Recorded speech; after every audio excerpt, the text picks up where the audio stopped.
Bien, buenas tardes para todos y todas.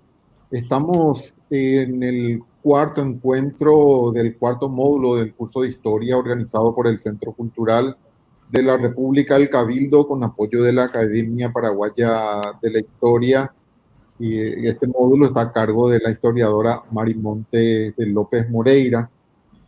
Antes queremos pedirle unos minutos para presentarle al profesor Osvaldo Olivera, quien próximamente va a iniciar el taller de escritura Escribir en tiempos de COVID, que se realizará los jueves de 14 a 16. Buenas tardes, profesor Osvaldo. Buenas tardes, profesora doctora Mari. Buenas Muy tardes. buenas tardes, profesora. Buenas tardes, Luis. Muchas gracias por la oportunidad al Cabildo y a ustedes también de poder hablar brevemente sobre el curso que se inicia el jueves 1 de octubre, si no me equivoco, el primer jueves de octubre. Vamos a estar durante 3 meses haciendo un taller sobre escribir en tiempos de COVID, donde en línea general vamos a trabajar sobre la escritura y las plataformas y las nuevas plataformas en la literatura y en la escritura. Vamos a trabajar sobre principios de redacción en redes sociales o, por más que no sean redes sociales, los principios de cómo se escribe para que se genere mayor impacto en la lectura en plataformas digitales. También vamos a compartir espacios donde se publican, como Wattpad, Wix, lugares donde se publican en la actualidad. Y vamos a ver, nuevos géneros como el fanfic, o el fanfiction, o el chick lit, o spoken word, corrientes literarias muy nuevas que aparecieron ya en el siglo XXI y que tienen casi todos vinculación con los espacios digitales, que es la escritura colaborativa, el hipertexto o la hiperreacción, es decir, casi todas vinculaciones. Va dirigido a escritores para que tengan, o sea, a escritores, a personas en línea general que quieran mejorar su redacción, porque no voy a hablar solamente de los nuevos espacios, y también a personas, a escritores que ya están publicando, que hayan publicado, para que tengan en cuenta las nuevas plataformas y cómo publicar en los nuevos espacios como en Amazon, o cómo escribir con principios de SEO, es decir, de resultados en búsqueda en los espacios digitales. Así que para no quitarles tanto tiempo a todos, les aguardo de nuevo. Pueden inscribirse desde el sitio del Cabildo, hay un correo electrónico, un formulario para inscribirse con dudas y consultas. Pueden dirigirse a mí al 0992-318-827 si quieren más detalles, o con la gente del Cabildo. Muchas gracias a todos y a todas, y les dejo ya en manos de la profe Mari Montes. Bien, muchas gracias, Osvaldo. Profesora, bueno, este es su espacio de nuevo. Muchas gracias. Sí. Muy buenas tardes a todos y a todas. Es en realidad un privilegio nuevamente estar en esta tribuna dictando algunas cuestiones de nuestra historia, del proceso histórico paraguayo especialmente. Es imposible hablar en detalle de muchas cosas, pero como el curso se titula El Paraguay en momentos críticos, entonces tomamos algunas cuestiones especialmente de la guerra contra la Triple Alianza, que fue digamos, la conflagración más importante que se haya desarrollado no solamente en el proceso histórico paraguayo, sino también en el mundo. En la historia de la humanidad no existió una guerra como esta, a decir del doctor francés Liud Capdevila, que fue una guerra total. Muy bien, nosotros vamos a desarrollar gran parte de la guerra, y antes que nada yo quisiera agradecer una vez más a Centro Cultural Cabildo y a su directora, la doctora Margarita Morselli, que tan gentilmente nos invita para dar estos cursos. Muy bien, vamos a hablar de la situación en la Argentina antes de la guerra. En 1829 fue elegido gobernador de la provincia de Buenos Aires Juan Manuel de Rosas, cargo que desempeñó durante un trienio y que volvió a ejercer desde 1835 hasta 1852. Rosa resultó derrotado el 3 de febrero de 1852. Si ustedes estuvieron en la clase anterior, van a recordar esta fecha porque después de esta fecha de 1852, después de la batalla de Caseros, en que el general Justo José de Urquiza venció a Rosas, entonces la Argentina pudo reconocer la independencia del Paraguay. Urquiza encabezaba las fuerzas de Entre Ríos y de Corrientes. Él fue defensor de los intereses de las provincias del litoral frente al monopolio comercial de Buenos Aires. Después de Caseros fue designado director provisional de la Confederación Argentina. El 23 de octubre de 1859 derrotó a las tropas bonaerenses en la batalla de Cepeda y en 1860 cedió el poder a Santiago Derqui, justamente el agente diplomático que había venido al Paraguay a reconocer nuestra independencia. Y pasó de nuevo a desempeñar el cargo de gobernador de Entre Ríos. Una figura muy emblemática fue la de Bartolomé Mitre, que en 1853 fue nombrado ministro de Guerra y Marina del gobierno provincial de Buenos Aires, y desde este cargo trató de oponerse al plan de Urquiza, quien pretendía que la provincia porteña pasase a formar parte de la Confederación Argentina. Después de la victoria de Cepeda, Urquiza siguió avanzando contra Mitre, pero gracias a la mediación de Francisco Solano López en el Pacto de San José de Flores, firmado el 11 de noviembre de 1859, Buenos Aires pasó a formar parte de la Confederación. Mitre fue nombrado gobernador de Buenos Aires. Ahí tenemos a Mitre y a Urquiza, y sobre el pacto en que Francisco Solano López fue electo como mediador de esta situación. En 1861, Mitre, con ayuda de Venancio Flores, derrotó a Urquiza en la batalla de Pavón, y así se concretó la unificación de la provincia de Buenos Aires bajo la autoridad suprema de la provincia bonaerense. Estoy hablando de algunos antecedentes para que se pueda entender cómo fue la guerra y por qué Mitre y no Urquiza, ¿verdad? Vimos que Urquiza venció a Rosas primero, luego venció a Mitre, ¿verdad? Después estuvo el Pacto de San José de Flores, y en 1861 Mitre, con ayuda de Flores, que era el líder revolucionario insurgente, líder del Partido Colorado en el Uruguay, dentro de un rato voy a hablar para que se pueda entender, venció a Urquiza en la batalla de Pavón, y Mitre se convierte en el adalid entonces de la Confederación Argentina. En este interregno quiero hacer un pequeño espacio para hablar de la doctrina del equilibrio.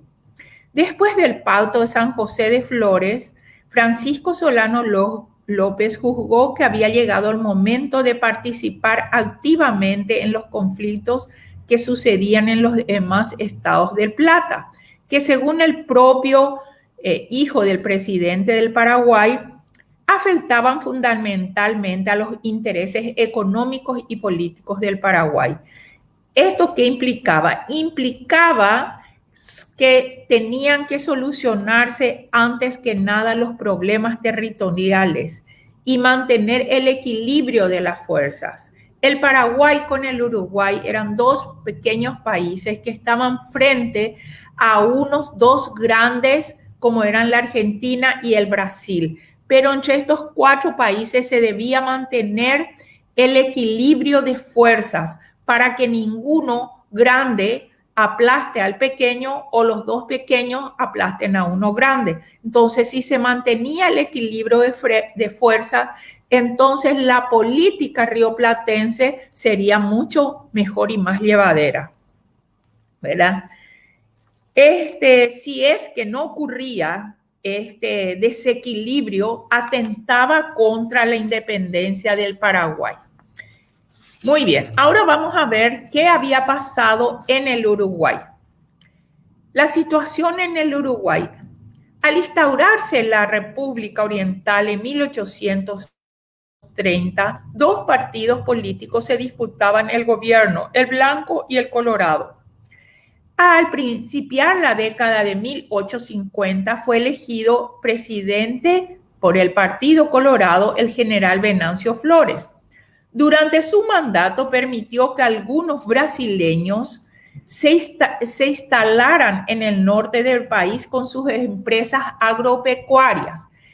Estos no solamente eran hacendados, algunos de ellos eran políticos que eran congresistas y, por supuesto, apoyaban la política imperial del emperador Pedro II. Estas haciendas eran solventadas por ellos, ¿verdad? Y generalmente eran hacendados rioplatenses. La crisis uruguaya. ¿Cómo ocurre la crisis uruguaya? Una revuelta iniciada por los dirigentes del Partido Blanco en agosto de 1855 obligó a Venancio Flores a dimitir el gobierno y trasladarse a la Argentina. En 1860 fue elegido Bernardo Berro, que preconizó una política de defensa del interés nacional uruguayo y despojó a los brasileños que estaban en el norte de su país. En consecuencia, estos tuvieron que ir hasta el Congreso Carioca, ¿verdad? La capital era Río Janeiro en ese tiempo, y presentar sus demandas contra el gobierno del Uruguay. En 1863 se gestó en la Argentina un proceso revolucionario destinado a sustituir a los blancos en la dirigencia del Uruguay. Este proceso revolucionario fue liderado por el colorado Venancio Flores, con ayuda del presidente Mitre. Se habían reunido en ese tiempo en un lugar llamado Puntas de Rosario, y muchos historiadores aseguran que ahí ya se materializó los planes que posteriormente, en realidad, serían ya la guerra contra el Paraguay. Les explico por qué. En este tiempo se encontraron allí, ¿verdad? Mitre, el canciller Rufino de Elizalde de la Argentina, Venancio Flores, y el embajador inglés Edward Thornton. Y es posible que ahí se haya gestado, ¿verdad?, lo que sería más tarde ya la guerra. El gobierno de Montevideo, representado en Asunción por el agente diplomático Octavio Lapido, se había dirigido al presidente Francisco Solano López. No nos olvidemos que Solano López ya subió como presidente en 1862 a la muerte de don Carlos. Y Lapido denuncia estas maniobras ocurridas en Puntas de Rosario y agregaba que la actitud argentina suponía una amenaza contra la independencia, tanto uruguaya como paraguaya, sobre la base de los territorios del antiguo virreinato. A toda esta problemática se llamó la crisis uruguaya. El 16 de septiembre de 1863, el gobierno del Paraguay envió una nota al gobierno de la Argentina con el objetivo de solicitar explicaciones sobre los acontecimientos que estaban sucediendo en el Uruguay, especialmente con los que acabo de señalar. Y a todo este conjunto, como les digo, se llamó la crisis uruguaya. Ahí le tenemos al presidente Berro con sus dos grandes ministros. Pasemos ahora a ver lo que ocurría en Brasil. El Brasil, desde su independencia, desde el 7 de septiembre de 1822, se convirtió en un imperio y dos figuras relevantes de la Casa de Braganza habían gobernado desde entonces el Brasil, Pedro I y Pedro II. Desde su ascensión al trono, Pedro II dio a su país un gran impulso económico sustentado por la política expansionista. Tenemos que recordar que el Brasil heredó esa política de los portugueses. Los portugueses siempre tuvieron en la mira una política de expansión, de expandirse. No nos olvidemos también, si vamos a la época de la conquista, la época de los grandes viajes, quienes iniciaron estos viajes ultramarinos fueron los portugueses, ¿verdad? Porque estaban en el extremo oeste de Europa y por lo tanto a ellos les correspondió primero avanzar hacia el Atlántico, primero hacia el África y luego ya hacia otras regiones. Muy bien. En 1864, Pedro II empezó a presionar al gobierno blanco del Uruguay exigiendo compensaciones para que se le devuelva todo lo que habían invertido aquellos hacendados que durante el gobierno de Flores se habían establecido en el Uruguay. El diplomático brasileño Antonio Saraiva fue enviado a Montevideo para exigir estas compensaciones y reclamando para su gobierno con la amenaza, en el caso que el gobierno del Uruguay no concediese esas peticiones, entonces el gobierno del Brasil podría bombardear las costas uruguayas. Después de estas amenazas, Saraiva pasó a Buenos Aires y buscó un acuerdo con Mitre. Ante esta situación, el gobierno uruguayo envió al Paraguay misiones diplomáticas, como José Vázquez Sagastume, que lo vemos allí, ¿verdad? Antonio Las Carreras, el primero de ellos, a quien lo vemos, ¿verdad? Aquí, el primero de la izquierda es Antonio Saraiva, luego José Vázquez Sagastume y Antonio de Las Carreras, que vinieron a solicitar ayuda de parte del gobierno blanco del Uruguay. En ese tiempo también, cuando ya Carreras estaba en Asunción, el presidente Berro abandona la presidencia y fue sustituido por Atanasio Aguirre. O sea que hay una serie de cambios en el Uruguay. Ahí lo tenemos a Atanasio Aguirre, quien nuevamente solicitó al Paraguay una efectiva alianza, sabiendo que el Brasil en cualquier momento iba a desencadenar sus bombardeos amenazantes. En agosto de 1864, Saraiva, el agente del Brasil, dio un plazo de 6 días al presidente uruguayo Aguirre para el cumplimiento de las citadas exigencias, amenazando con la entrada de tropas por el norte del Uruguay y bombardeando toda la costa, con Montevideo incluida. En ese sentido, ¿verdad? Carreras, que estaba viniendo misión al Paraguay, había informado al presidente Solano López de esta situación y en consecuencia entonces solicitó al canciller, que en ese tiempo era José Vergés, pueden ver allí ustedes a José Vergés, que el 30 de agosto de ese año, el gobierno paraguayo, por medio de el ministro de Relaciones, enviase una nota al ministro residente del Brasil que se encontraba en Asunción, que era Viana de Lima, protestando contra cualquier intervención armada al territorio uruguayo. La misiva argumentaba que esa intromisión por parte del gobierno imperial atentaba contra el equilibrio de los estados del Río de la Plata y declaraba que el Paraguay recurriría a la guerra en caso que el Brasil bombardease las costas uruguayas. Muy bien. De hecho, el Brasil no hizo caso de la nota enviada por el Paraguay y el 12 de septiembre, de 1864, el Brasil invadió el Uruguay.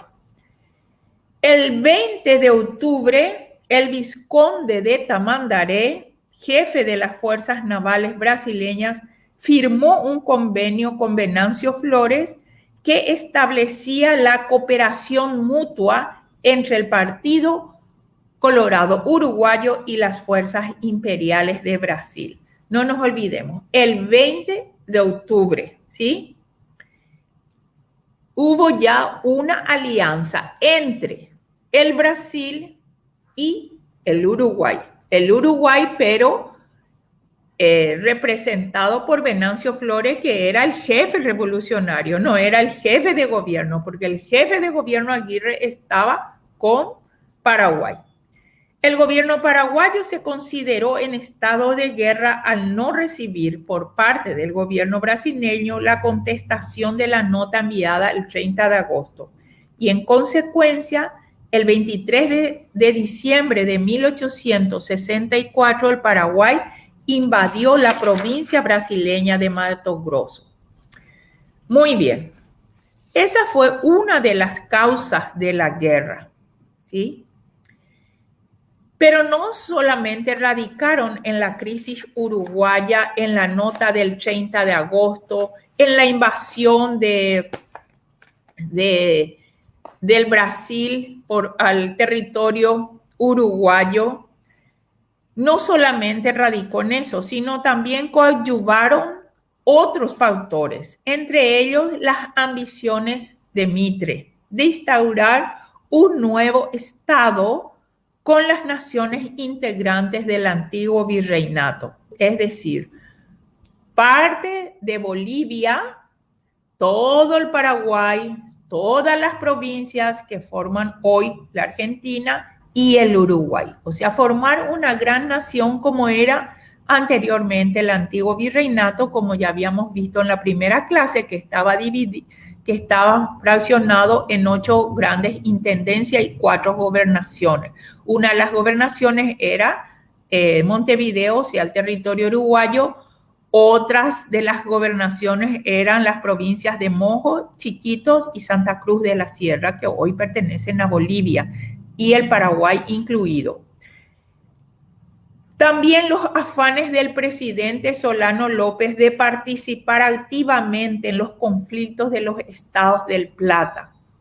Él, en 1853, que ya habíamos visto en la clase anterior, había viajado a Europa y había observado de cerca la política del emperador Napoleón III, que él podía mantener el equilibrio de fuerzas con los demás países de entonces. Entonces, también eso atrajo a Solano López a cambiar la política de no intervención que había sostenido su padre, don Carlos Antonio López.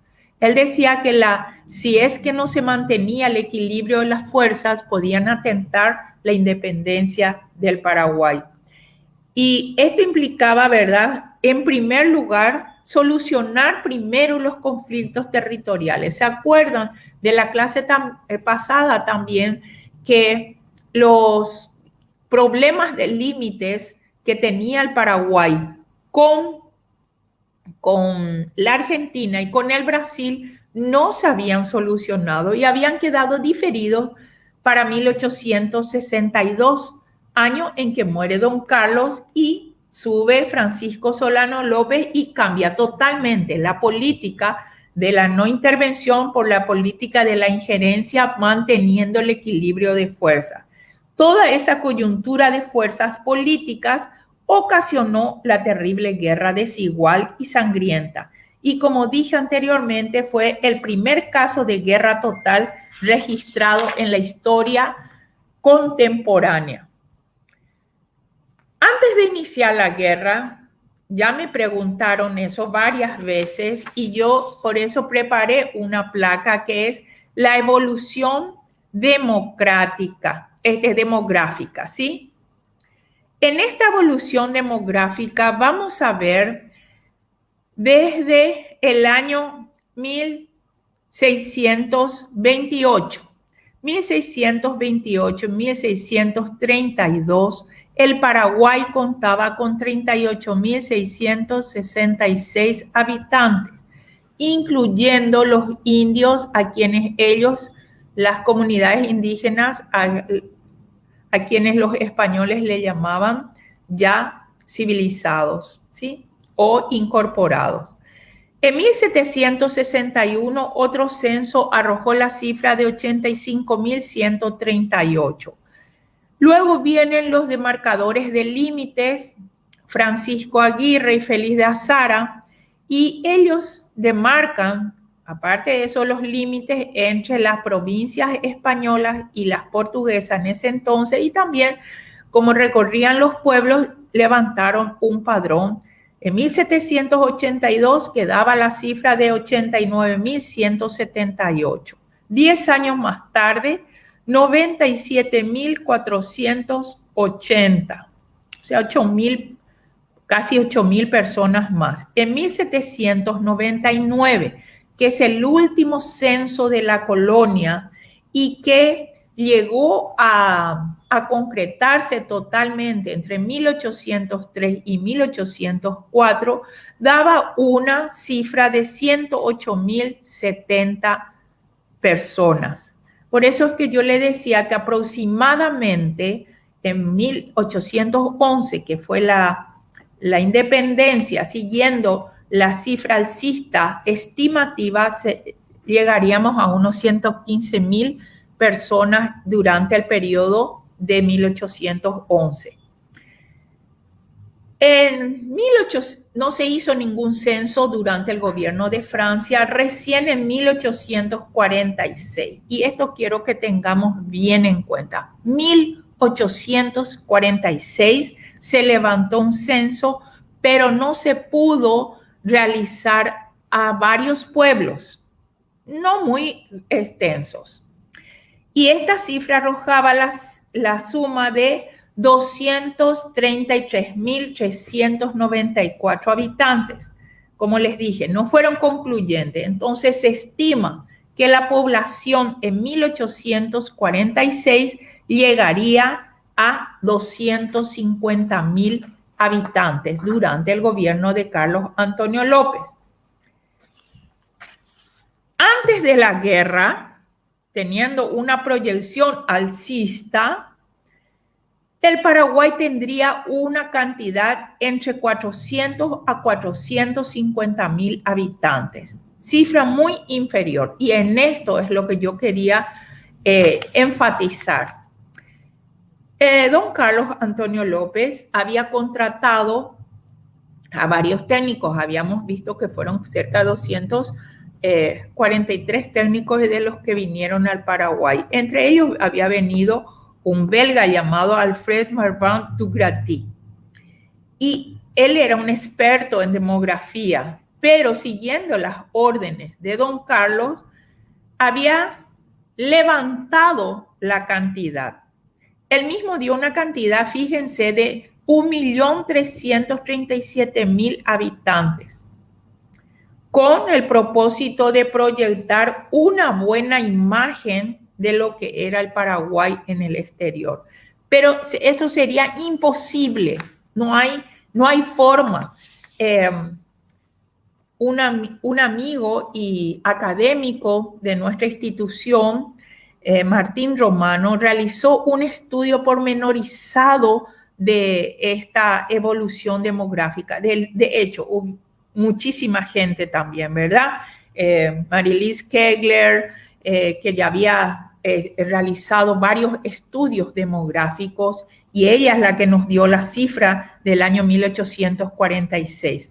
Le hablaba de Romano porque él había ofrecido una suma muy importante a quien encuentre los padrones que levantó Dugrati. Por supuesto que nadie encontró y nunca se encontraron, sino que él solamente lo hizo sin levantar un censo establecido en cada pueblo. Muchos autores se basaron en esta cifra, pero como les dije, es casi imposible. Si 18 años antes teníamos 250,000 habitantes, es imposible que para 1864 tuviésemos 1.337,000. Por más de que todos los días estuviesen naciendo hijos, los pobladores no íbamos a llegar jamás a esta cifra. Muy bien. La Argentina contaba en ese entonces con una población de 2 millones ya, 2 millones de habitantes, y el Brasil tenía 9 millones. Ambos países con una capacidad de comercio exterior muy superior a la que contaba el Paraguay. La capacidad comercial que ambos países tenían era, digamos, incomparable con el Paraguay. ¿Por qué? Porque ambos países eran marítimos y tenían sus puertos marítimos y por lo tanto podían comerciar libremente con varios países del mundo, especialmente con Europa y Estados Unidos. El Paraguay también, pero no una forma mucho más inferior. El Uruguay tenía una población similar a la del Paraguay, ¿verdad? Que después fue, digamos, bajando también, porque hoy día el Paraguay sí tiene más de 7 millones de habitantes, el Uruguay llega a 3 millones.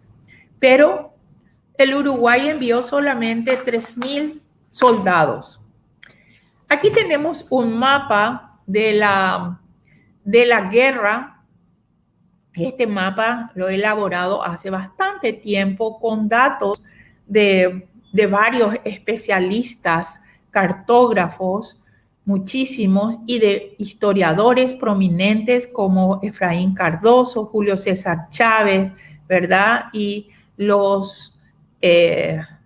digamos, los autores del momento que estuvieron allí, como el ingeniero Thompson, etc. Ahí tenemos las 6 campañas. La primera, la más grande, que es la de Mato Grosso. Luego tenemos la de Corrientes y Uruguayana, que están juntas aquí. Y luego el resto se desarrolló ya en territorio paraguayo, como la de Humaitá, la de Puquisirú y las cordilleras. Muy bien. Aquí tengo algunas gráficas señalando los escenarios bélicos, ¿verdad? Algunos muy, muy desastrosos para el Paraguay, en su gran mayoría, a excepción de la batalla de Curupaytú, ¿verdad? Que hace poco, ayer, recordamos su aniversario, en donde sí fue una batalla gloriosa, en donde las fuerzas paraguayas se impusieron a las aliadas. Pero otras batallas también fueron muy adversas para el Paraguay. Por ejemplo, la de Tuyutí, en donde en sus cañadones quedaron cerca de 20,000 soldados paraguayos. En este escenario bélico vamos a hablar un poco de las epidemias, porque no solamente la metralla mató a los soldados de los 4 ejércitos, sino también las enfermedades propias de la guerra. Cada ejército tenía su sanidad y disponía de una enfermería, cada división. Y el Paraguay no fue ajeno a eso. Y para atender, especialmente para atender a los indispuestos, aquejados de enfermedades de corta duración. Los médicos paraguayos, llamados protomédicos, porque no eran, muchos de ellos habían sido aprendices, no habían pasado un aula universitaria, ¿verdad? Pero conocían bastante de medicina, y otros sí. Luis Calcen Echeverría, Cirilo Solalinde, Juan Vicente Estigarribia, Francisco Campos, Justo Pastor Candia, Esteban Gorostiaga y su colaborador, el cirujano militar Wenceslao Velilla. Francisco Campos fue un gran médico también, y entre los extranjeros, estos trabajaban cerca de los extranjeros, de aquellos técnicos que vinieron ya a partir de 1855-56 y se quedaron en el Paraguay, muchos de ellos durante el periodo de la guerra.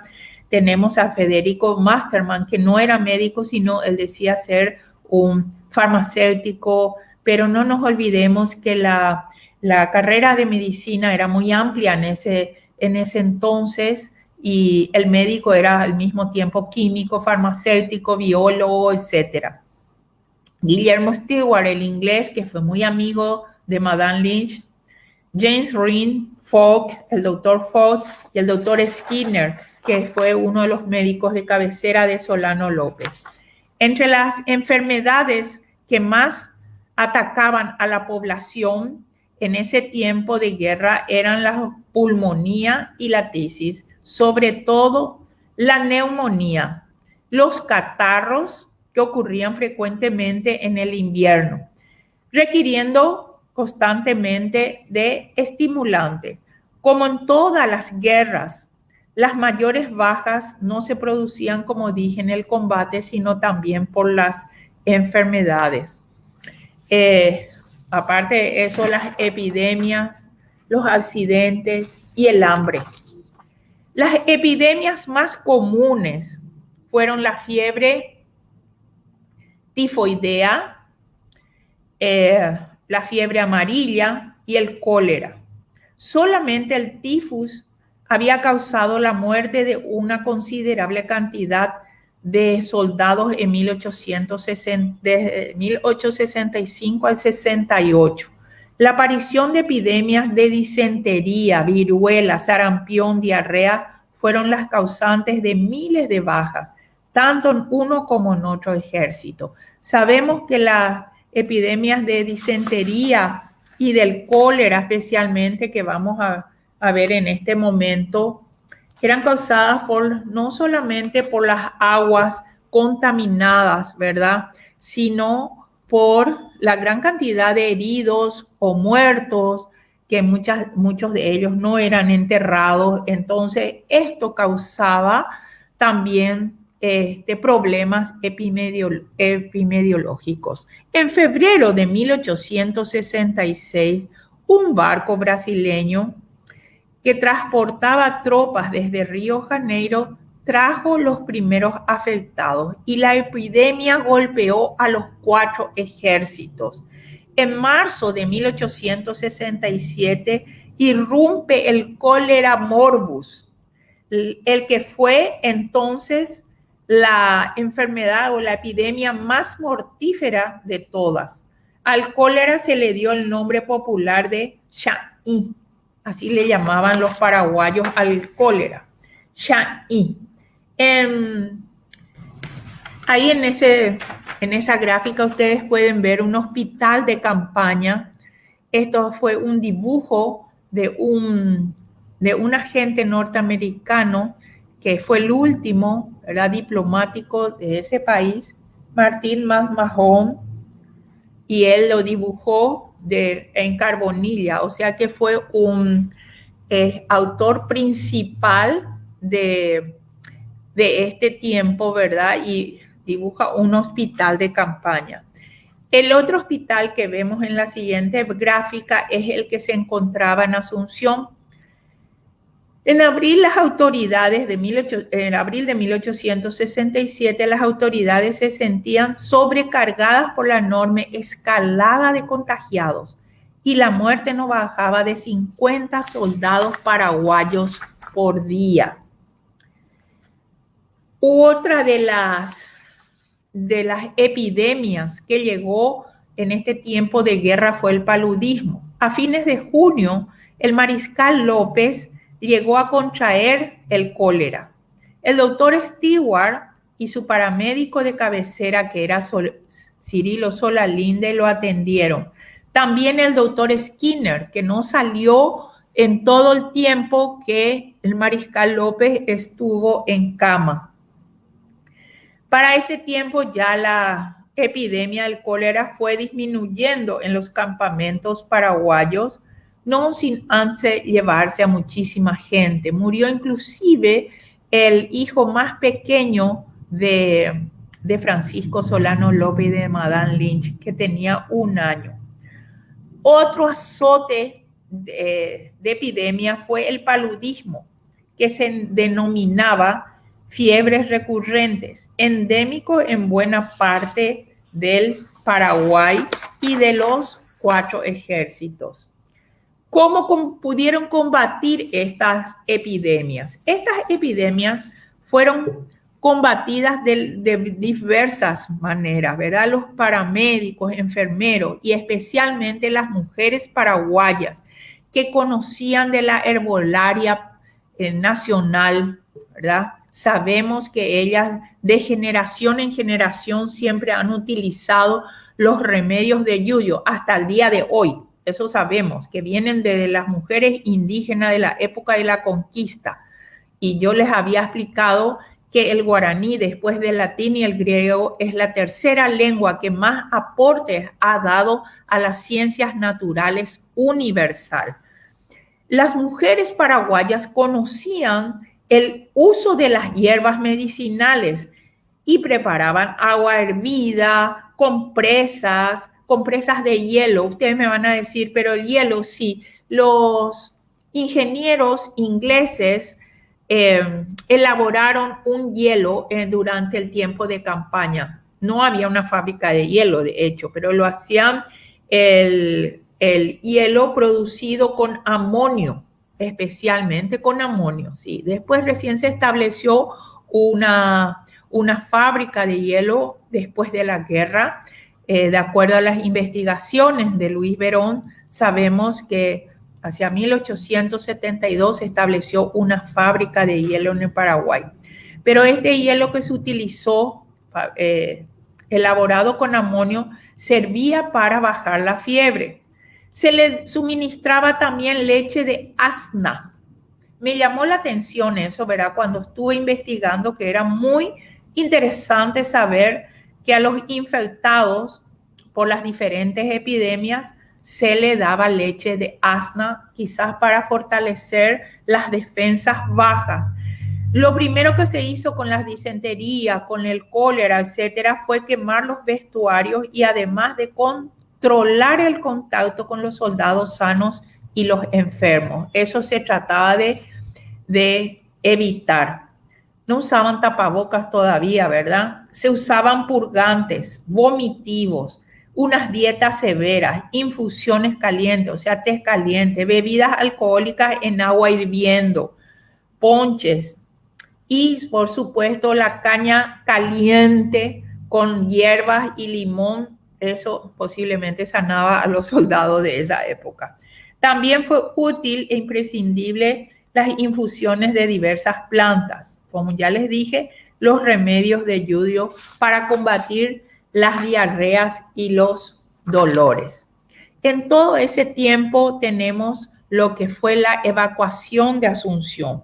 Asunción fue evacuada el 22 de febrero de 1868, después que la Armada Imperial brasilera vino y bombardeó por espacio de 3 horas la ciudad. La orden del mariscal era que se evacue Asunción y toda la población se dirigiese a Luque. Aquí tengo otra imagen de Martín Mahón, que gracias a la colega Milda Rivarola, una gran amiga, ella me facilitó estas 2 gráficas que le mostré, la del hospital y esta de las residentas. Durante el tiempo de la evacuación, algunas personas del gobierno se quedaron en Asunción para conservar digamos, el gobierno. Y López supo que muchas de estas personas conspiraron contra el gobierno y contra Francisco Solano López. Él había dejado Humaitá y se quedó un tiempo en una estancia que se encontraba en la desembocadura del río Tebicuarú con el Paraguay, frente al Chaco. Era la estancia de San Fernando. Y allí mandó llamar a los supuestos conspiradores, entre ellos su hermano Benigno, parte de su familia, sus cuñados Ventura Bedoya y el general Vicente Barrios, el canciller, el propio canciller, algunos extranjeros, etcétera, y ellos fueron enjuiciados en este tribunal y condenados a muerte. Las personas involucradas con estos acusados fueron denominados traidores, y en especial las mujeres. Las traidoras eran aquellas cuyos esposos o familiares se oponían a la guerra y al gobierno de López, entre las cuales se encontraban generalmente las damas de la sociedad. Aquí en esta gráfica, vamos a ver, en esta siguiente gráfica, por favor, si me pueden pasar la siguiente gráfica, sí. Ahí vemos a la dama de arriba, es Juliana Ifram, y ella es Pancha Garmendia. Estas mujeres, la gran mayoría de las traidoras, fueron destinadas a remotos parajes donde soportaron hambre, terribles sufrimientos y pereciendo un gran número de ellas, especialmente en los campos de Injú. El año pasado, al conmemorarse los 150 años de estas destinadas a Injú, se elaboró un gran monumento que está a la entrada de la ciudad de Injú, digamos, en homenaje a estas mujeres destinadas. Fueron también a Curuguatú, Igatimí y Espadim. De este último sitio, las sobrevivientes fueron liberadas por las tropas brasileñas el 29 de diciembre de 1869, 2 días antes de iniciar el año 1870. Durante el tiempo de la ocupación aliada, mientras el ejército paraguayo iba al norte al mando de Solano López, continuaron, por supuesto, la marcha con muchas de las mujeres, las residentas. Y el 1 de enero de 1869, las fuerzas enemigas hicieron su entrada en la capital paraguaya. El día 5 ingresó el duque de Caxias con el resto del ejército y la ciudad vacía quedó a expensa de los invasores. En ese tiempo, Asunción fue presa del pillaje y despojo. Todos los efectos que se podían encontrar, ellos lo llevaron. Las legaciones diplomáticas en donde las mujeres depositaron sus joyas, las que no dieron por la causa nacional, depositaron sus joyas en las legaciones de Estados Unidos, de Italia. Estas fueron totalmente, y de Francia, perdón, fueron totalmente arrasadas por los brasileros. Ni las tumbas de los cementerios se respetaron. Todas las casas de Asunción y de los alrededores fueron saqueadas. Tales así que de día y de noche llevaban esos enseres al puerto. Cuenta el historiador de Kut que de noche incendiaban las casas, los ranchos de paja que se encontraban en la ribera para iluminar a los que estaban despojando la ciudad y cargar en los barcos todos los enseres que podían. Fue un tiempo terrible, porque no solamente despojaron de la riqueza material que tenía el Paraguay, sino también se llevaron a los niños en calidad de esclavitos, se los llevaba como presentes. El historiador Gil Aguinaga señala que cerca de 1.000 niños fueron raptados entre 1869 y 1870. O sea que esos niños desaparecieron. Dice que las madres iban al puerto rogando a los soldados, pero estos niños harapientos estaban en las cubiertas, llorando por la separación de sus familiares. Y así llegamos al 1 de marzo de 1870 con el final de la guerra, ¿sí? La guerra llegó a su fin con la muerte de Francisco Solano López.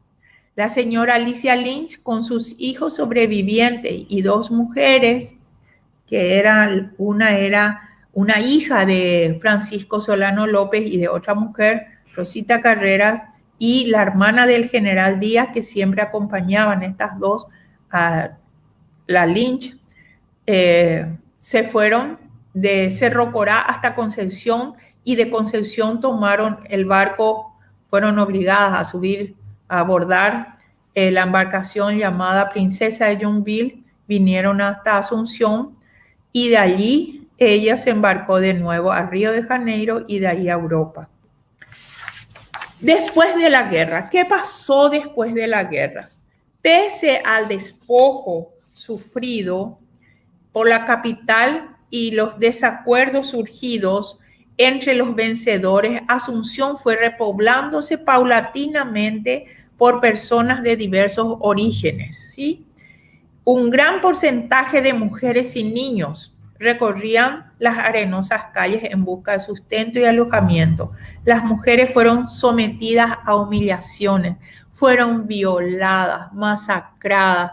De hecho, después hay un episodio que cuenta un historiador argentino llamado Garmendia, que después de la campaña de Picazurú, o sea, de las batallas de Abaú y de Lomas Valentina, unas más de 300 mujeres fueron traídas, y donde hoy está el Banco Nacional de Fomento, la metieron en una especie de corralón y eran violadas sistemáticamente por las fuerzas aliadas. Estas mujeres, muchas de ellas perecieron y otras, de hecho, sobrevivieron para contar y narrar a las futuras generaciones las tragedias y los horrores sangrientos que vivieron durante el tiempo de la ocupación. Las mujeres fueron sometidas a humillaciones, vejámenes por parte del ejército y, como dije, los niños llevados del país. En 1872, un censo arrojó la cifra de 230,000 personas. O sea que si nosotros teníamos una población alcista de 450,000 antes de comenzar la guerra, murieron entre 220, 230,000 personas, no solamente hombres, sino también mujeres. Las batallas más sangrientas donde mujeres participaron, por ejemplo, en la batalla de Isla Poí al evacuar Humaitá, las batallas de Itonono, Abaú, Lomas Valentinas, y creo que la más sangrienta de todas fue la de Piribehuí. Pero como les dije, no iba a entrar en detalles bélicos, sino más bien contar qué sucedía con esta crisis paralela que era la guerra. No solamente voy a hablar, como les dije, de las batallas, no hablé de hecho, sino qué sucedía en el transcurso de la guerra. Muy bien, casi toda la reconstrucción del Paraguay estuvo en manos de las mujeres. Fueron ellas, de todas las condiciones sociales, quienes se dedicaban a las tareas agropecuarias, al comercio y a la industria. Paulatinamente, el país se fue reorganizando en todos los órdenes: político, social, cultural, demográfico y educativo. Aquí tengo algunas gráficas interesantes de la posguerra. Ustedes van a ver estas mujeres, ¿verdad? Si podemos ver esa imagen de la posguerra, esas mujeres. La imagen superior que ustedes ven acá, que esta mujer es una vendedora de pescado posiblemente, y esta es la calle Palma, nuestra calle Palma actual. Este era la zona portuaria y este era el mercado de Asunción. La posguerra también implicó pérdidas territoriales. Y aquí vemos, por ejemplo, que los territorios anexados a Brasil fueron 62.325 kilómetros. O sea, una crisis territorial. A la Argentina se le concedió 94.000 kilómetros cuadrados. La pérdida total de territorio paraguayo fue de 156.415 kilómetros, ¿sí? La Argentina pretendía, como les dije en la clase pasada, llegar hasta el norte, o sea, hasta lo que era Bahía Negra. Sin embargo, esta cuestión se solucionó en 1878 con el laudo Hayes, cuando se sometió a un arbitrio la zona comprendida entre el río Verde y el río Pilcomayo. De hecho, entre el río Pilcomayo y el río Bermejo ya se le concedió a la Argentina y toda la parte de Misiones que pertenecían al Paraguay. Y toda esta zona se le concedió a Brasil. En 1927, mediante el Tratado Ibarra-Mangabeira, durante el gobierno de Eligio Ayala, se llegó al límite con el Brasil, que era la zona desde el Fuerte Olimpo hasta el río Apa, sí, a quien pertenecía el río, la margen derecha al Paraguay y la izquierda a la Argentina. Durante el periodo de la posguerra ocurrieron algunos acontecimientos importantes que no solamente fueron jurisdiccionales ni territoriales. Es interesante que la política liberal, o sea, la doctrina liberal, se introdujo en el Paraguay después de la guerra. O sea, hacia 1870, estudiantes que habían ido a Europa, también estaban los aliados, porque los aliados entraron en 1869 y se fueron del Paraguay en 1876, en julio de 1876. Y durante todo ese tiempo, ¿verdad?, se introdujo la doctrina liberal, de tal manera que vemos que nuestra Constitución, la primera de 1870, que tiene todos los mecanismos para ser llamada Constitución, porque tiene un preámbulo, la división de los 3 poderes del Estado, el presidente que dura solamente 4 años en sus funciones, puede ser reelecto de pasado 2 periodos, etcétera, ¿verdad? Eso se promulgó el 25 de noviembre de 1870. Si alguna vez pasan ustedes por cerca de la catedral, en la Costanera, y hay un monolito que es en homenaje a la Constitución, el 25 de noviembre de 1870. También se inician las luchas cívicas, que el Paraguay estuvo ausente de estas luchas hasta terminada la guerra, ¿verdad? Y así nacen los partidos políticos tradicionales, el Partido Liberal primero, y fundado el 10 de julio de 1887, y posteriormente el 11 de septiembre de ese mismo año, la Asociación Nacional Republicana, que se llamó ya en el siglo XX Partido Colorado. En realidad, pertenecientes a esta agrupación política se los llamaba republicanos. Se crearon instituciones educativas y entre ellas la Universidad Nacional de Asunción, ¿sí? Fue el último país de la región que haya tenido una universidad.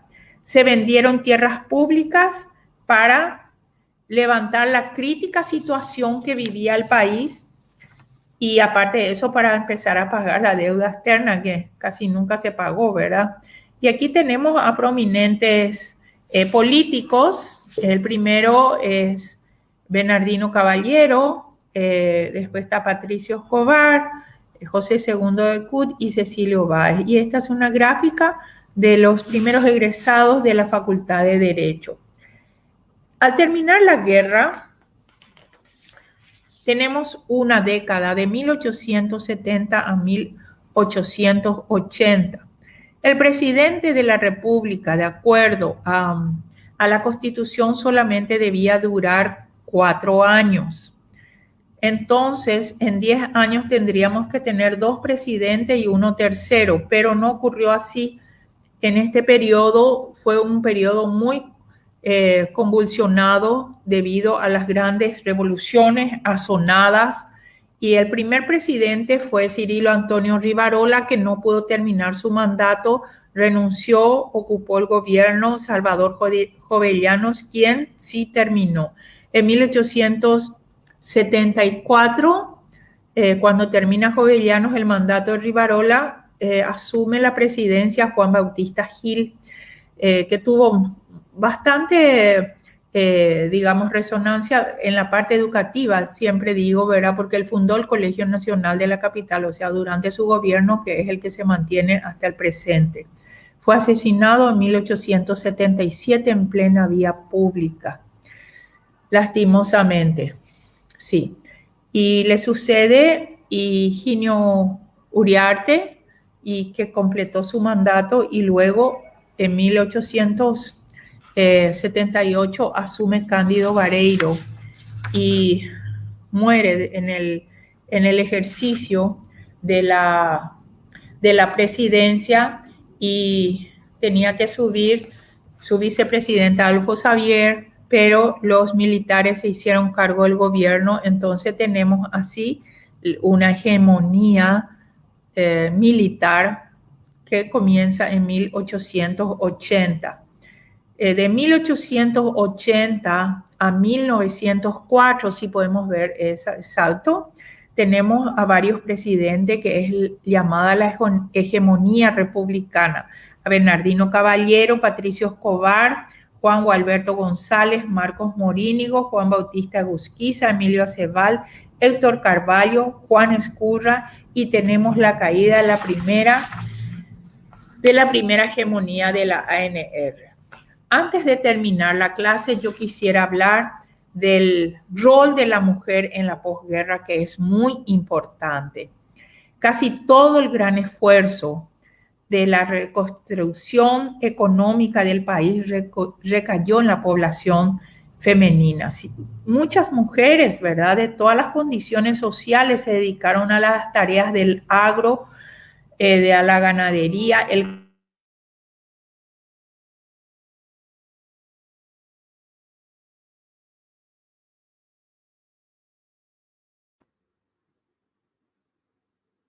Bien, creo que tenemos un pequeño corte que si nos dan unos minutos vamos a tratar de recuperar de vuelta esa señal.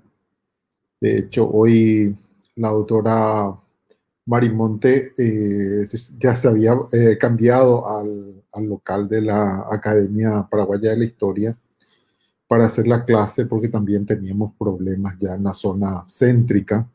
Teníamos bastante cortes antes del inicio del encuentro de hoy.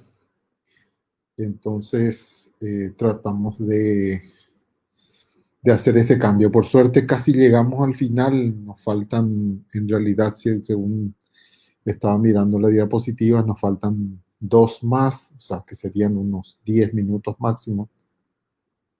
Y de vuelta vamos a tratar de Aquí está de vuelta. Ahora sí, doctora, de vuelta estamos. Sí, Gracias. muy bien. Sí. Y yo hice un cuadro allí para que se pueda entender. Si podemos pasar el siguiente, que es un cuadro en donde la siguiente diapositiva. Ahí está. Sí, ustedes pueden apreciar los hogares dirigidos por mujeres, ¿verdad? Que eran las madres, compañeras, trabajadoras, sostén de la familia. Otras mujeres eran vendedoras, ¿verdad? Que cada mañana acudían al mercado a vender sus productos de toda clase. Luego están las vendedoras de alhojas y alimentos para los viajeros, las lavanderas a orillas de los arroyos o ríos y, por supuesto, en la gráfica anterior que habíamos visto, muchas comerciantes. Ellas fueron las encargadas prácticamente del comercio. Si bien es cierto, muchos extranjeros también vinieron en la posguerra, vivanderos, de hecho, también se dedicaron al comercio, pero fueron las mujeres, las macateras que iban de un lugar a otro y después de todas esas actividades tenían que ir a sus casas. En la parte educativa, yo quiero señalar a 3 mujeres importantes que tuvieron una relevancia en el periodo de la posguerra. Rosa Peña era la esposa del presidente Juan Gualberto González, de quien vamos a hablar en la siguiente clase, así rapidito. Y ella, gracias a la intervención de ella, pudo traer a las hermanas Adela y Celsa Sperati, que nacieron ambas durante la guerra, ¿verdad? Adela había nacido en 1864 y Celsa nació en 1868. Gianluque, después de la evacuación y al terminar la guerra, su madre las llevó a la Argentina y ellas estudiaron el magisterio en una ciudad llamada Concepción del Uruguay, que está sobre el río Uruguay, que es Argentina, por supuesto, y que era en ese momento el símbolo de la institución pedagógica en el Río de la Plata. Ellas con todos sus saberes vinieron y fundaron, con Rosa Peña se fundó la Escuela de Preceptoras y posteriormente la Escuela Normal en 1898. Ambas hermanas Sperati eran bisnieta de Josefa Facunda Sperati, de quien ya habíamos hablado en la primera clase. Estas hermanas trabajaron con ahínco para instruir a todas las mujeres, porque existía también una escuela normal de varones que se dedicaron por primera vez a una profesión digna, la del magisterio, en una etapa en que la educación era gratuita para las niñas, pero no obligatoria. Recién fue obligatoria en 1909. Y con esto terminamos nuestra clase de hoy. Muchas gracias y espero que haya sido de gran satisfacción para los escuchas. Muy bien, tenemos un tiempo para preguntas. Sí, tenemos unos 20 minutos que creo que podemos aprovechar, doctora. Voy a la primera ya, si ganamos tiempo, de Marta Violeta Garcete. Pregunta cuál fue el rol del inglés Thornton en la reunión de Puntas del Rosario. Si también estuvo en Montevideo en tiempo de la intimación brasilera al gobierno de Aguirre. Él en realidad era un diplomático inglés que estaba en Buenos Aires y de hecho presenció todas esas intimaciones, ¿verdad? Es muy probable, no está, y eso quiero enfatizar, no está comprobado hasta el día de hoy, y existe un gran debate al respecto sobre la intervención de Inglaterra como el cuarto aliado. Algunos historiadores que han intensificado sus investigaciones en este tema aluden a Thornton como un diplomático presencial en estas cuestiones, en estas negociaciones. Otros afirman que sí Inglaterra quería O sea, tuvo una participación y hablan del algodón paraguayo, etcétera, etcétera, pero eso es muy debatible. No está totalmente comprobado y tampoco afirmado. O sea que eh, existe, por eso les digo, un gran debate al respecto. ¿Sí? ¿Otra pregunta? Sí, la siguiente es de Alfredo Yegros. Sí. ¿Existe una mala intención hacia López y el Paraguay, ya que los aliados a menudo presentan al Paraguay como el que atentó contra el equilibrio? ¿Podría Paraguay desequilibrar con 450.000 habitantes? No, es muy probable que no, pero este, yo creo que ese viaje de Francisco Solano López a Europa, él vino con otro pensamiento, con otras ideologías, ¿verdad? Y a él le interesaba mucho la conservación del equilibrio y él intentó, digamos, entrar en el concierto internacional. No nos olvidemos que desde su independencia prácticamente el Paraguay estuvo aislado de las demás naciones. Con don Carlos Antonio López se inicia una política de no intervención y este, de no intervención, pero no nos olvidemos que él muere en 1862. Entonces, Solano López pretende actuar en ese concierto internacional, quizás para que se conozca al Paraguay. No sé si tendrá mucha importancia, de hecho, la cantidad de habitantes, pero el Paraguay en ese momento era una nación pujante, una nación que empezaba a ser desarrollada. No tenía el desarrollo de otras naciones y el comercio exterior era muy limitado todavía. Pero sí entiendo, ¿verdad? Y siempre digo que para analizar los hechos de un personaje histórico del pasado tenemos que ubicarnos en el tiempo y en el espacio en que vivió. Y creo que el tiempo en que vivió Solano López era justamente para hacer que el Paraguay se conozca en el mundo. ¿Sí? Otra La pregunta. siguiente es de Amelie Cabo de Vila. ¿Se tiene alguna referencia sobre Rosita Carreras en la posguerra? Sí, Rosita Carrera fue a Europa con Madame Lynch. Ella estuvo allá, ¿verdad? Y un libro muy interesante sería el de Calumnia, escrito por los ingleses, por los irlandeses Lillis eh, y Fanning, que sería muy interesante leer el libro en donde relata los pormenores de la vida de Madame Lynch acá y de Rosita Carreras.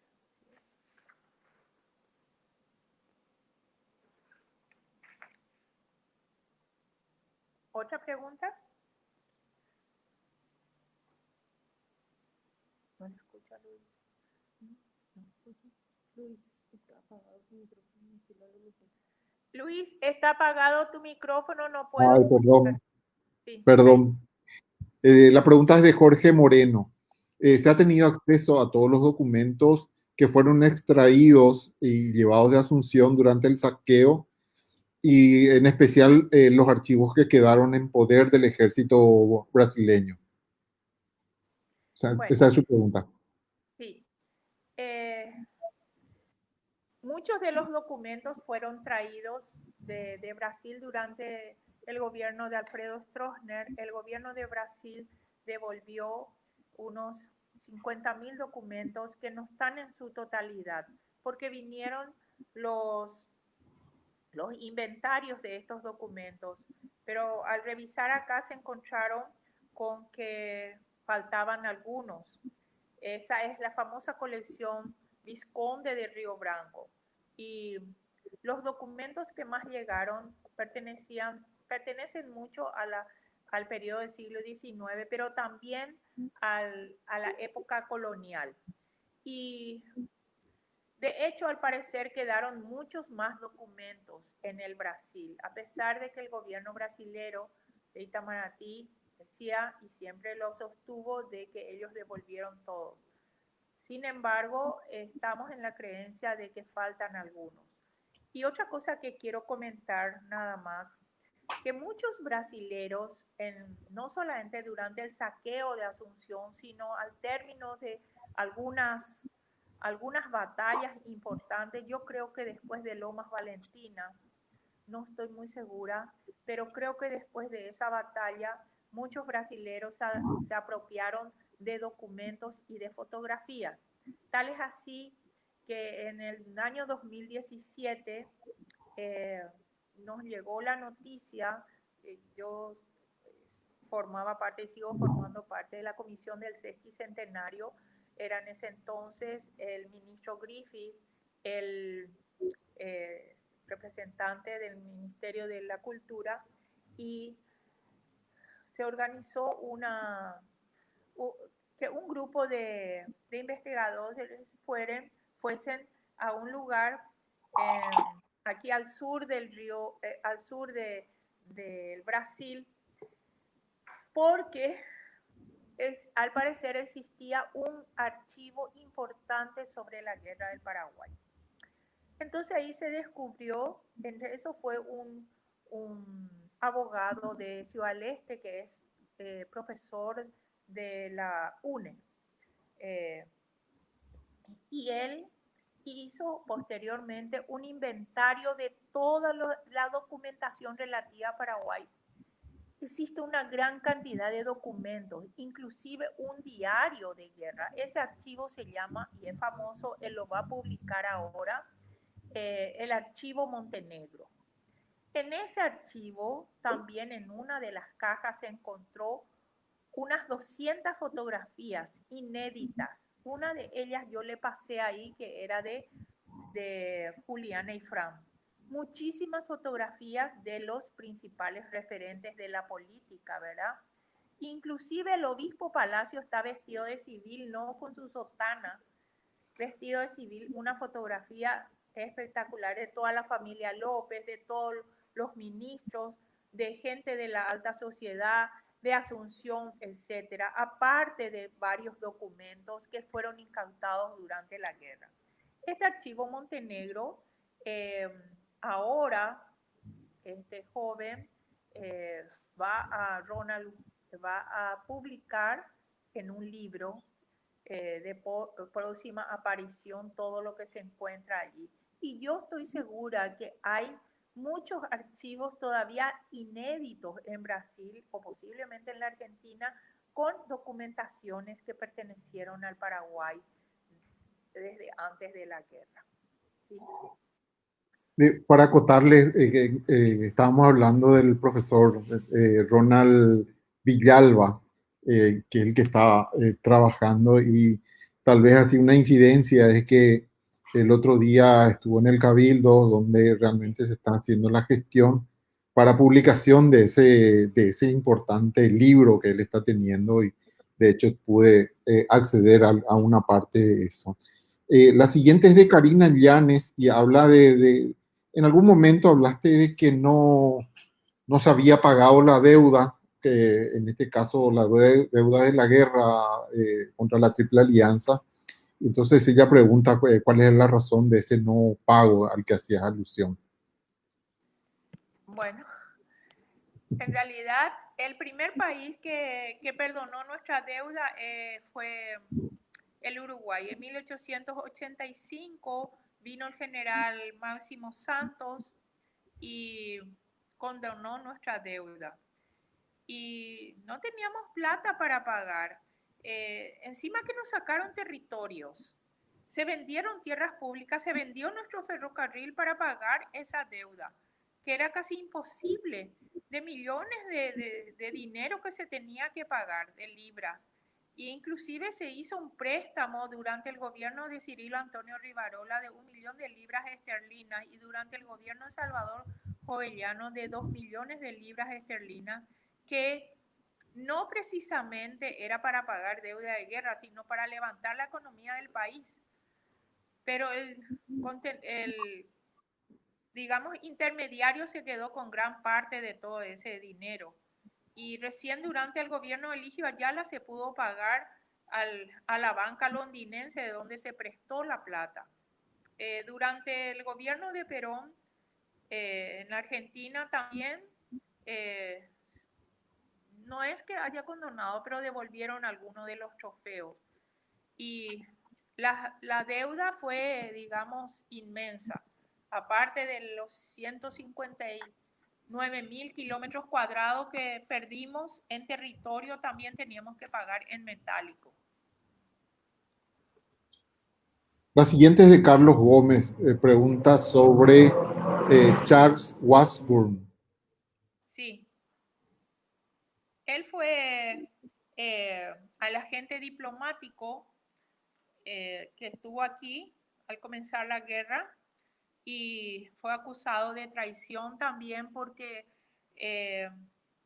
las delaciones contra él decían de que había tenido unas conversaciones con el duque de Caxias y con los principales implicados, Benigno López. Se pensaba que si López desaparecía o salía del país o se lo mataba, entonces iba a quedar Benigno como presidente y se acusó a Charles Washburn como uno de los principales instigadores de la trama conspiratoria. Él tuvo que salir con su esposa y fue reemplazado después, como dije, por Martín McMahon. Milagros Espinosa quiere una sugerencia de libro sobre la posguerra. Y por Sí. otro lado, sí. Le voy a dar un dato muy interesante. Gustavo Acosta Toledo presentó una tesis doctoral en la Facultad de Filosofía que es el tiempo de la posguerra, que después posteriormente publicó él eso por Servilibro, que son los aspectos políticos. Él fue alumno mío y yo fui su tutora de tesis. Excelente, excelente material porque en ese, digamos, él se basó en fuentes primarias, especialmente de periódicos. Posterior a este libro, él escribió la posguerra, pero temas sociales y culturales. O sea que hay dos libros de la posguerra que Servilibro tiene y pueden adquirir ahí. Te recomiendo ese. Sí, creo que esta es la última pregunta ya. Ya, está bien. Pregunta Hilda Vera si quién permitió la ida de Madame Lynch a Europa. No entiendo. ¿Quién permitió? La ida de Madame Lynch Sí, a y bueno, Europa. y ella se consideró ciudadana inglesa y sostuvo de que eh, por ser ciudadana inglesa ella tenía que partir y de hecho lo hizo. Se fue hasta Río de Janeiro y quiso entrevistarse con el emperador no le recibió y de ahí se fue a Europa. En 1876, durante el gobierno de Juan Bautista Gil, ella regresó con la intención de recuperar sus tierras, pero se quedó solamente un día y tuvo que embarcarse de nuevo. Y murió en París, de hecho, y nunca más volvió o sea que ella alegó ser ciudadana británica y por lo tanto no podía quedarse en Paraguay. Sí. Bien.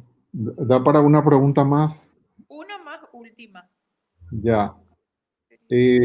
Bueno, Augusto Gallegos pregunta si se debería presumir que el ADN de tropas brasileñas se sumó al local, digamos así, considerando el gran número de violaciones a que hizo referencia. Sí. Es muy probable, pero casi todos teníamos el mismo ADN. No nos olvidemos que los portugueses y españoles eran hermanos y por más que sean nuestros vecinos, no eran diferentes a nosotros. Y quiero darle un dato, muchas de las mujeres que quedaron embarazadas de los brasileros, al ser humilladas y violadas, ellas también abortaron, ¿verdad? Hay una obra de teatro que se dio, o sea, se presentó hace muchos años que se llamaba el, el ramo de guayaba. O sea, el ramito de guayaba que utilizaban las mujeres a las orillas de los arroyos para introducirse y abortar esos niños que eran de los cambas, ¿sí? Pero muchas aceptaron vivir con sus nuevas parejas. No nos olvidemos que los brasileños se quedaron prácticamente 7 años y algunos un poco más, y definitivamente especialmente aquellos negros y mulatos que fueron esclavos y que vinieron acá a pelear, ¿verdad? Digamos, con la promesa de ser liberados. Pero la esclavitud se abolió ya en Paraguay definitivamente en 1869, por lo tanto ellos ya estaban libres. Y muchos se quedaron, contrajeron matrimonio y bueno, y esa es nuestra idiosincrasia, ¿verdad? Ya fue una mezcla, pero no solamente fueron brasileros, no nos olvidemos que vinieron muchos vivanderos. Después de todas las guerras existen vivanderos. ¿Quiénes son estos? Son, digamos, personas que buscan sacar provecho de los despojos de la guerra. Y entre ellos vinieron muchos europeos, ¿verdad? Vinieron también ingleses, italianos, españoles, muchos argentinos también se quedaron después de la guerra, especialmente correntinos, y uruguayos muy pocos, pero se establecieron aquí, ¿verdad? En la posguerra vinieron muchos españoles, italianos especialmente, ¿sí? El padre de Juan Oleari era hijo de irlandeses, que él había nacido en la Argentina, no era irlandés de origen, había nacido en la Argentina. Y vino y se casó acá con la viuda, doña Dolores Urda Pilleta, que era viuda ya, y que después nació Juan Oleari, el historiador máximo sobre Francisco Solano López. ¿Sí? Bien, bueno, creo que ahora sí decías que era la última pregunta y quedaron algunas, pero en realidad hacen relación a lo que ya se había hablado y, no sé, de todos modos le pedimos disculpas a las personas que no recibieron respuestas así precisas a su cuestionario, ¿verdad? Solamente aprovechar un segundo para recordarles a la gente, porque estuvieron preguntando del taller de escritura, escribir en tiempos de COVID. Empieza el 1 de octubre, el jueves 1 de octubre, y van a ser 3 módulos, pero cualquier dato y cualquier mayor información van a encontrar en esta misma página donde están accediendo a este video. Bien, muchísimas gracias, doctora, y muchísimas gracias a todas las personas que participaron activamente el día de hoy. Gracias de nuevo. Muchas gracias, Luis, y muchas gracias a Cabildo nuevamente. Nos vemos el próximo miércoles, si Dios quiere. Tenemos... y recordar que tenemos también libros para hacer un nuevo sorteo. Sí, yo quiero que me hagan recordar, tengo que traerle mis libros, ¿sí? Sí, bueno, entonces le vamos a recordar para el próximo miércoles. Okay. Bien, muchas gracias. Gracias a todos.